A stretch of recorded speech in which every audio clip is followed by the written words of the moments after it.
لوگ سمجھتے ہیں ہاتھ میں تسبیح بغل میں مصلی سر پہ قرآن رکھنے سے لوگ ولی بنتے ہیں. ایک بات کہوں قرآن سے کہوں, اللہ کے اگر بندے اللہ کے بندے اگر پیور ہو جائے تو انسان سو کر بھی ولی بنے. توجہ ہے آپ کی, آپ نے توجہ نہیں کی, آپ توجہ کریں. عبادت کر کے نہیں, اگر کوئی اللہ کا پیور بندہ سچا بندہ بن جائے نا تو وہ سو کر بھی ولی بنے. سو کر. قرآن سے دلیل دیتا ہوں. اصحاب کہف غار میں جا کر عبادت کر رہے تھے یا سو گئے؟ آپ مجھے بتائیں.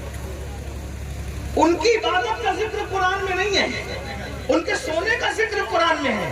تو پتہ چلا اگر ریاکار بنے گا ہزاروں سال عبادت کر کے بھی دھتکارا جائے گا, اور اللہ کا پیور بندہ بنے گا تو سونے میں بھی ولایت نصیب ہو جائے گا. سو کر بھی ولایت نصیب, سو کر بھی ولایت مل سکتی ہے. آپ انداز, بس اللہ کا بندہ بننے کی ضرورت. ہم سب بنے اللہ کے بندے بنے, کتنے خود درد. اب اس کا مطلب یہ نہیں معاذ اللہ کہ آپ فرض نماز چھوڑ دیں, اس پہ دلیل نہ بنائیں. میں نے ایک مثال دی آپ کے سامنے کہ اگر, اور اللہ کا پیور بندہ تو وہی ہو گیا جو فرائض ادا کرے گا, وہ فرائض سے کوتاہی نہیں کرے گا, لیکن بات کہنے کی ہوتی ہے. تو میں وہ جو روایت پڑھنے چلا تھا ذرا اس کو سن لیں. ایک دوسرے کو اٹھاؤ. ملک کے حالات کہیں بھی جا رہے ہو, دیکھو دوسروں کو کوسنے سے کام نہیں چلے گا. ہمیں کیا کرنا ہے وہ پلان کرو. اپنے بھائیوں کو آگے بڑھاؤ, رشتہ داروں کو آگے بڑھاؤ, احباب کو آگے بڑھاؤ. ایک نوجوان اللہ کے رسول کے پاس آتا ہے. بس یہ ایک بات, اس کے علاوہ ایک اور بات, دو بات کر کے بات ختم. یہ ایک بات کروں گا, اس کے علاوہ ایک بات اور کروں گا عرس کی مناسبت سے, اور بات ختم کر دوں گا. اس لیے کہ کافی تاخیر بھی ہوئی, موسم بھی سردی کا ہے, مجھے بھی سفر کرنا ہے. توجہ ہے آپ کی, عرض کر سکتا ہوں, غور سے سن لیں. ایک جوان اللہ کے رسول کے پاس آیا, حدیث پاک کے مفہوم کو اپنے الفاظ کے جامع میں پیش کر رہا ہوں. جوان اللہ کے رسول کے پاس آیا. آنے کے بعد اس نے کہا یا رسول اللہ میں بھوکا ہوں, میرے بچے بھوکے ہیں.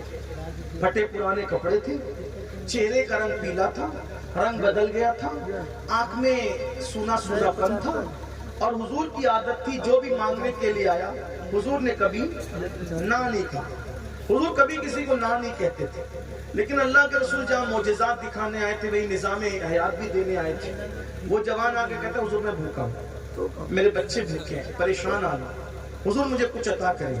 آقا نے اس کو بھی نہ نہیں کہا, لیکن اس سے فرمایا اے جوان کیا تیرے پاس کچھ ہے, تیرے پاس کچھ ہے, گھر میں کچھ ہے؟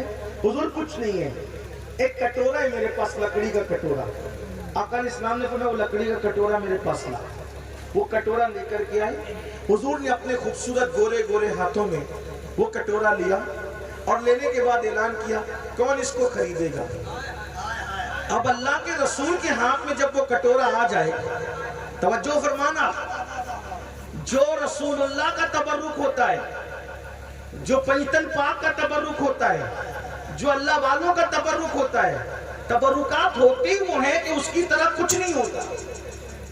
جب تک لکڑی کا کٹورا گھر میں تھا, صرف لکڑی کا کٹورا تھا, ایک بار میرے رسول کے ہاتھ میں کیا گیا, اب وہ لکڑی کا کٹورا نہ رہا, وہ تو رشک جنت بن گیا نا. اور پھر مجمع صحابہ کا تھا, صحابہ نے بڑی بڑی قیمت لگائی, بالآخر ایک صحابہ نے بڑی قیمت دے کے خرید لیا. اللہ کے رسول نے وہ کٹورے کی قیمت لی اور اس نوجوان سے کہا دیکھ, مانگنے میں خیر نہیں ہے, محنت میں برکت, محنت میں برکت, مانگ مت. اسلام میں دینے کی ترغیب ہے, مانگنے کا ذکر کہیں نہیں. جب تک تم دیتے رہے غالب رہے. جب سے مانگنے لگے ہو نا, مانگ رہے ہو, جہیز کے نام پہ مانگ رہے ہو, کس کس چیز کے نام پہ مانگ رہے ہو. حالات دیکھیے, مانگ رہے ہیں مسلمان. اب تو حالات اس قدر ابتر ہو گئے کہ امام حسین کی سبیل کے لیے بھی میری قوم چندہ کرتی ہے. سوچئے, جو قوم امام حسین کے شربت کے لیے بھی چندہ کرے وہ قوم کتنی چندے کی عادی ہوگی. سوچئے, غور کیجئے, جس نے خون دیا, خون کہیں سے مانگ کے نہیں دیا، اپنا خون بہایا. اس کے لیے ہم اپنے گھر سے بھی سبیل نہیں بنا پا رہے ہیں، چندہ کرنا چاہتے ہیں. جبکہ ایک ایک مسلمان ایسا ہے واللہ کہ اگر خود وہ یہ طے کر لے کہ میں نے شربت پلانا امام حسین کے نام پہ تو 365 دن کم پڑ جائیں گے، سنیوں کی سبیل زیادہ ہو جائے گی. لیکن مزاج بن گیا نا چندے کا، مزاج بنے چندے کا. چاہتے ہیں کہ کوئی کام چندے کے بغیر نہ کرے، جلسہ کرے تو چندہ کرے، سبیل بنائے تو چندہ کرے، امام حسین کے نام پہ کھچڑا بنائے تو چندہ کرے. اتنے عادی ہو گئے وہ چندے، یعنی لاشعوری طور پر تمہیں کہیں نہ کہیں ماننے کا عادی بنایا جا رہا ہے. میری قوم کے جوانوں، اللہ کے رسول نے پوری ظاہری حیات میں صرف ایک مرتبہ اعلان کیا تھا، بس ایک بار، جنگ تبوک کے موقع پہ، کہ کون لا کر اللہ کی راہ میں دیتا ہے. اس کے علاوہ حضور کا اس طرح سے اعلان آپ کو پھر پوری زندگی کے اندر نظر نہیں آئے گا. مسلمانوں کہاں ہو، بلکہ میں تو آپ کو ایک مشورہ دیتا ہوں، مسجد 6 مہینے کے بعد بناؤ. مسجد بنانے سے پہلے مسجد کی آمدنی کے لیے کوئی عمارت بناؤ، تاکہ کچھ مسجدیں ہماری ایسی ہو جو بغیر چندے کے چلے. مدرسہ 5 سال کے بعد بناؤ، مدرسے سے پہلے کوئی ایسی عمارت آمدنی کی اس کی بنا دو تاکہ کچھ مدارس بغیر چندے کے چلے. میرے آقا علیہ السلام کے پیارے دیوانوں، ہم چندے، آپ لاشعوری طور پہ عادی ہو رہے ہو، مانگنے کے عادی. اسلام دینے کا مذہب ہے، مانگنے کا مذہب نہیں. آقا نے فرمایا اوپر والا ہاتھ بہتر ہے نیچے والے ہاتھ سے. آپ دیکھ لو سرکار غریب نواز کی چوکھٹ پہ آپ کو اکبر نظر آئے گا، غوری نظر آئے گا، تغلق نظر آئے گا، خلجی نظر آئے گا. غریب نواز کسی بادشاہ کی چوکھٹ پر نظر نہیں آئے گا. آپ دیکھ لو ولیوں کے ماننے والے سنیوں، یہ تم نے بدعتیوں سے سیکھا ہے مالداروں کی گداگری، ورنہ ہمارے اولیاء تو وہ ہیں. واللہ حضرت محبوب الہی نے خانقاہ کے 2 دروازے بنائے تھے. بادشاہ کہتا تھا ملنے آنا ہے، ملنے آنا ہے، ملنے آنا ہے. محبوب الہی فرماتے تھے ہمیں بادشاہوں سے کیا کام، جو بادشاہ حقیقی سے 5 وقت ملتے ہو وہ دنیا کے بادشاہ سے کیوں ملے. ہم تم سے نہیں ملتے کیونکہ ہم تم سے ملنے کے آداب نہیں جانتے، اور ہم تمہیں اس لیے خانقاہ میں نہیں بلاتے کہ ہم تمہاری مہمانی کے آداب نہیں جانتے. اگر بادشاہ ایک دروازے سے آئے گا تو خانقاہ کے 2 دروازے اس لیے بنائے ہیں، ایک سے وہ آئے گا، دوسرے سے ہم چلے جائیں.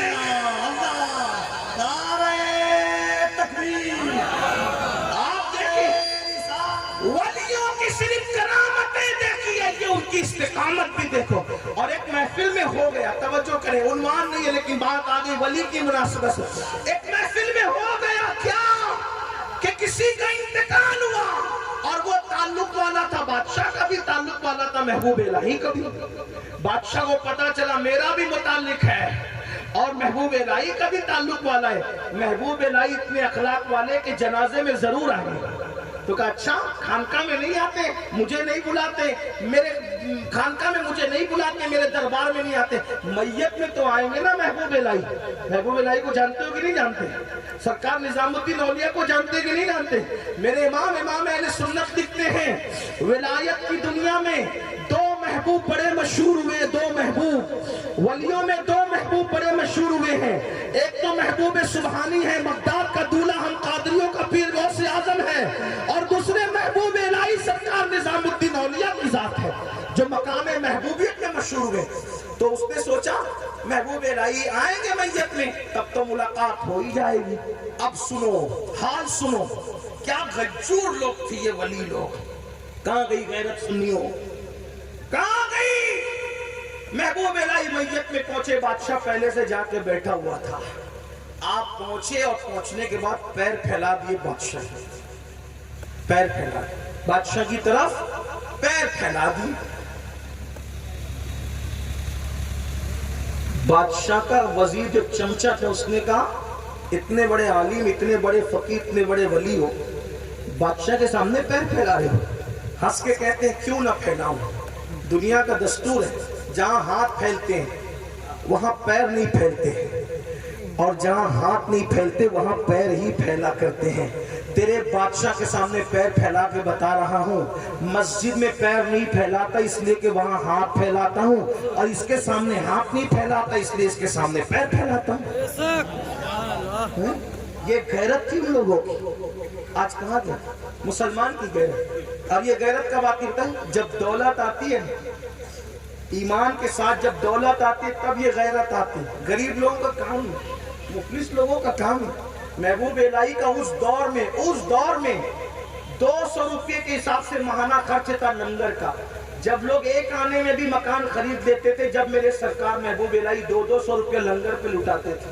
ایک دن بادشاہ نے کہا یہ نظام الدین ہمارے ماننے والے سپاہیوں کے چندے پہ لنگر کرتا ہے اور لوگوں کے دل جیتتا ہے، خبردار کوئی سپاہی نظام الدین کی خانقاہ میں نہیں جائے گا اور کوئی اس کو نذرانہ نہیں دے گا۔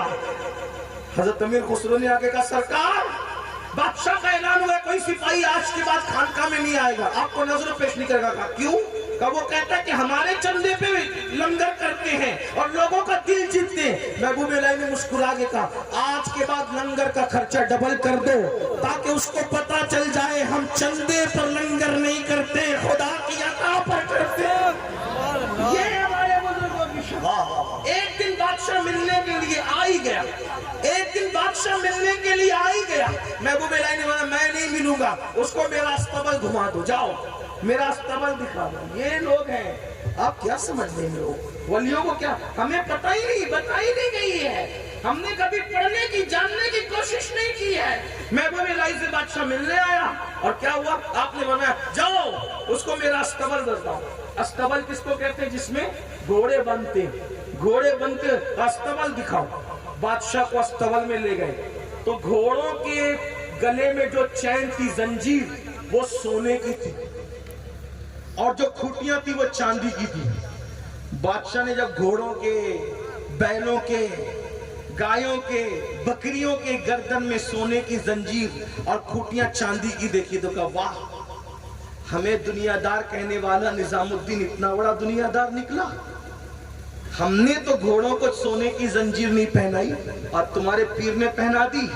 کوئی دوڑتا ہوا مرید گیا، کہا سرکار آپ کو ایسا بول رہے، کہا اس کو جا کے جواب دے یہی تو فرق ہے تجھ میں اور مجھ میں کہ تو نے اس سونے کو دل میں جگہ دی ہے اور میں نے اس سونے کو جس کا وہ حقدار تھا وہاں جگہ دی ہے۔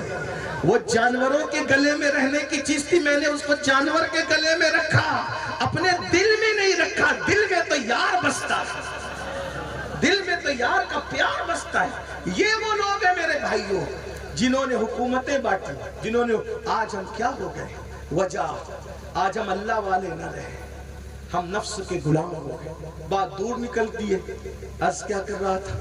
وہ جوان حضور کے پاس آئے، حضور نے اس کا کٹورا لیا، کٹورا نیلام کیا اور کٹورا نیلام کرنے کے بعد فرمایا مانگنا نہیں چاہیے، محنت میں برکت ہے۔ بول کیا کرنا جانتا ہے؟ حضور مجھے کچھ نہیں آتا، صرف لکڑیاں کاٹنا جانتا۔ آقا نے فرمایا جاؤ کڑہاڑی لے کر آؤ۔ وہ کڑہاڑی لانے گئے، حضور نے وہ ڈنڈا تیار کر کے رکھا اور کڑہاڑی میں لگایا اور فرمایا یہ لو جاؤ محنت سے لکڑی کاٹو پیسہ کماؤ۔ وہ روزانہ لکڑی کاٹتے پیسہ کماتے، لکڑی کاٹتے پیسہ کماتے۔ جو مانگنے آیا تھا کچھ دنوں کے بعد وہ نذرانہ لے کر آیا، چہرے کا رنگ بدل گیا، جو پیلا رنگ تھا وہ سرخ ہو گیا، آنکھیں خالی تھے آنکھیں بھر گئی، اللہ اکبر، پریشانی دور ہو گئی، پھٹے پرانے کپڑے اچھے کپڑوں میں تبدیل ہو گئے۔ پتہ ہے میرے آقا کے پاس آئے، حضور یہ نظر لے کر آئے۔ سرکار نے نظر تو ہاتھ میں نہیں لی، فرمایا اس کو پہچانتے ہو؟ صحابہ نے کہا جی حضور اس کو جانتے ہیں، یہ وہی ہے نا جو کٹورا بیچ کر کے اس کو کڑھاڑی دی گئی تھی۔ ہاں آقا نے فرمایا۔ پھر اس کے بعد میرے آقا علیہ السلام نے فرمایا اللہ تجھے مزید برکت دے، یہ نذرانہ لے کر جا، اپنی اولاد پر اپنے بچوں پہ خرچ کر، محنت میں برکت ہے۔ اور اس کا ہاتھ جب حضور نے دیکھا، پہلے اس کا ہاتھ نرم تھا اس جوان کا، لیکن چند دنوں کے بعد لکڑی کاٹتے کاٹتے اس کا ہاتھ سخت ہو گیا، ہاتھ میں چھالے آ گئے۔ حضور نے اس جوان کا ہاتھ لیا اور ہاتھ اب اس کا سخت ہو گیا تھا۔ آقا علیہ السلام نے ہاتھ لیا اور ہاتھ لے کر کے چوم لیا اور فرمایا جو ہاتھ حلال کماتے کماتے، جو ہاتھ حلال کماتے کماتے سخت ہو جاتے ہیں، اللہ ان ہاتھوں پر جہنم کی آگ کو حرام فرما دیتا۔ کاروبار کرنے میں شرم محسوس مت کرو، کمانے میں شرم محسوس مت کرو، مالدار بنو، لوگوں کے ساتھ جینا ہے۔ اور آخری بات، ولیوں کے آستانے پر جاؤ نا، ادب سے جاؤ۔ ولیوں کے آستانے پہ جاؤ تو ادب سے جاؤ، جتنا ادب کرو گے اتنا ملے گا، یاد رکھنا۔ بہت سی چیزیں ایسی ہوتی ہیں جو فرض و واجب نہیں ہوتی، صرف آپ کے دل پر وہ ہوتی ہے۔ جیسے مثال کے طور پر ہم لوگوں کو یہ بتایا گیا بچپنے سے، جہاں ولی کا آستانہ ہو بیٹے وہاں کبھی پیر لٹکا کے نہیں بیٹھنا، توجہ کرنا۔ تو مانگنے سے جو نہیں ملتا ولیوں کے یہاں ادب کرنے سے ملتا ہے۔ اب لوگ ولیوں کے آستانے پہ جاتے ہیں، وہاں پر کیا ہوتا ہے؟ ہول اپاڑ کرتے ہیں، مستی مذاق کرتے ہیں۔ آپ کے یو پی میں کیا ماحول ہے مجھے نہیں پتا، عرس کے ماحول کو لے کر میں ہندوستان بھر میں دیکھ رہا ہوں کہ جب عرس ہوتا ہے ایک دن آپ علماء کی تقریر کراتے ہو اور ایک دن قوال اور قوالن کا مقابلہ کراتے ہو۔ اب بتائیں آپ کتنی بری بات۔ دیکھو یہاں نہیں ہوتا ہے لیکن یو پی میں ہوتا ہے، ہاں مجھے سب پتا ہے، اور نہیں ہوتا تو اچھا ہے، بہت اچھا ہے۔ دیکھو جو خانقاہی محفل سما ہے، توجہ کرنا، جو خانقاہی محفل سما ہے ہم اس کو حرام نہیں کہتے، بلکہ خانقاہی محفل سما کو تو ہم روح کی غذا کہتے ہیں۔ جو ہمارے غریب نواز نے کیا، محبوب الہی نے کیا، ہمارے مخدوم صاحب نے کیا، بلکہ ہمارے مخدوم صاحب کا قول تو اتنا سخت ہے اگر پڑھ دوں تو کچھ لوگوں کو ہضم نہیں ہوگا، تو میں ایسی بات نہیں کرنا چاہتا کہ ہضم نہ ہو۔ اگر آپ کا ذوق ہے، آپ کو اگر ذوق ہے تو لطائف اشرفی اٹھا کر کے پڑھیں تو آپ کو سمجھ میں آئے گا۔ ہمارے بزرگ قطب الاقطاب غریب نواز کے جانشین سرکار بختیار کاکی کا وصال محفل سما میں ہوا۔ مولانا احمد جان کا شعر پڑھا جا رہا تھا، کشتگان خنجر تسلیم را ہر زمان از غیب جانے دیگر است، اسی پر آپ کی روح پرواز کر گئی۔ تو محفل سما جو خانقاہی ہے ہم اس پر کوئی بات نہیں کرتے۔ یہ جو بازاری قوالی ہے، قوال اور قوالن کا مقابلہ، یہ نہ خانقاہی لوگ جائز کہتے ہیں نہ درسگاہی لوگ جائز کہتے ہیں۔ اب بتاؤ اس طرح کا عرس کرو گے، ادھر میک اپ کر کے قوالن بیٹھے گی، ادھر قوال بیٹھے گا میک اپ کر کے، اور اس کے بعد مقابلہ ہوگا، فحش اشعار پڑھے جائیں گے، اور کوئی دیوبندی وہابی کو لا کر کے کوئی مولوی بتائے گا دیکھو یہ سنیت ہے، تو بتاؤ اس سنیت کو کوئی قبول کرے گا؟ اپنے مسلک کو کون بدنام کر رہا ہے؟ تم سنی خود بدنام کر رہے ہو، اور یہ ولی لوگ تم پہ لعنت کریں گے کہ میرے آستانے پہ پوری زندگی میں نے شریعت پہ گزاری، تو قوال اور قوالن کو یہاں لا کے بٹھا دیا، جنہوں نے کبھی عورت کا منہ نہیں دیکھا، نامحرم عورتوں کو نہیں دیکھا۔ آپ کیا کرتے ہو؟ تو عرس مناؤ، شرعی طور پہ مناؤ، اور سما کا پھر کہہ